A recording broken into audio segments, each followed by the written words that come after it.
Sebanyak 4 dokumen kerjasama kemitraan strategis ditandatangani bersamaan dengan pertemuan antara Presiden Prabowo Subianto dengan Presiden Vladimir Putin di Saint Petersburg, Rusia pada Kamis 19 Juni 2025 kemarin. Kerjasama tersebut meliputi bidang perhubungan, teknologi informasi, investasi, dan pendidikan.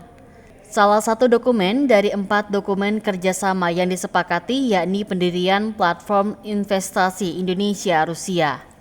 Dokumen tersebut ditandatangani oleh CEO Badan Pengelola Investasi Danantara Rosan P. Ruslani dengan utusan khusus Presiden Rusia bidang kerjasama dengan negara asing. Kerjasama kedua yakni kesepakatan di bidang perhubungan yang ditekan Menteri Luar Negeri Kerjasama kedua yakni kesepakatan di bidang perhubungan yang ditekan Menteri Luar Negeri Republik Indonesia Sugiono dengan Menteri Perhubungan Rusia. Ketiga, Indonesia dan Rusia sepakat melakukan kerjasama di bidang teknologi informasi dan media massa. Kesepakatan kerjasama tersebut ditandatangani oleh Menteri Komunikasi dan Digital Republik Indonesia Mutia Hafid serta Menteri Pembangunan Digital dan Komunikasi Rusia. Keempat, Indonesia dan Rusia sepakat melakukan kerjasama di bidang ilmu pendidikan tinggi. Kerjasama itu ditandatangani oleh Menteri Pendidikan Tinggi, Teknologi dan Sains Republik Indonesia Brian Yuliarto dengan Menteri Ilmu Pengetahuan dan Pendidikan Tinggi Rusia. 4 dokumen kesepakatan kerjasama itu ditunjukkan saat upacara pengesahan yang disaksikan oleh Presiden Prabowo Subianto dan Presiden Rusia Vladimir Putin di Istana Konstantin Saint Petersburg. Presiden Rusia Vladimir Putin dalam sambutannya usai upacara pengesahan 4 kerjasama menyatakan apresiasi terhadap volume perdagangan yang meningkat 40% pada kuartal 1 2025. Menurut Putin, Rusia mengirim banyak gandum ke Indonesia. Sebaliknya, hasil pertanian Indonesia yang dikirim ke Rusia juga meningkat. Sementara itu, Presiden Prabowo Subianto mengatakan kerjasama Indonesia dengan Rusia terus meningkatkan di hampir semua bidang.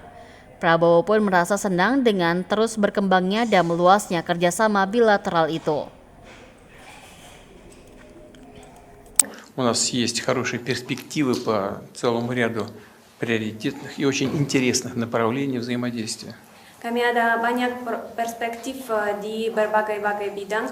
Это и сельское хозяйство, и космос, и энергетика. Termasuk pertanian, penjelajahan luar angkasa, dan energi. Это взаимодействие в области военно-технического сотрудничества. Kerjasama di bidang militer dan teknis. У нас большой объем и причем растущий объем взаимодействия. Kami ada banyak peluang untuk kerjasama dan kami masih ada banyak peluang dan kapasitas untuk berkembang. Индонезия стала полноправным членом БРИКС. Indonesia menjadi anggota penuh di BRICS. И мы очень рассчитываем, даже я уверен в том, что Индонезия внесет свой существенный вклад в развитие и работу этой организации, которая приобретает все больше и больше вес в международных делах. Dan harapan saya bahwa Indonesia akan memberikan sumbangan besar dalam kegiatan organisasi ini. Мы очень рады видеть вас, уважаемый господин президент. Kami sangat senang bertemu bersama Bapak di sini. Добро пожаловать. Selamat datang. Terima kasih. Большое спасибо. Yang mulia Presiden Putin, saya ingin menyampaikan terima kasih saya, penghargaan saya atas undangan ini hari ini dan penerimaan yang begitu baik diberikan kepada saya dan delegasi saya. Уважаемый господин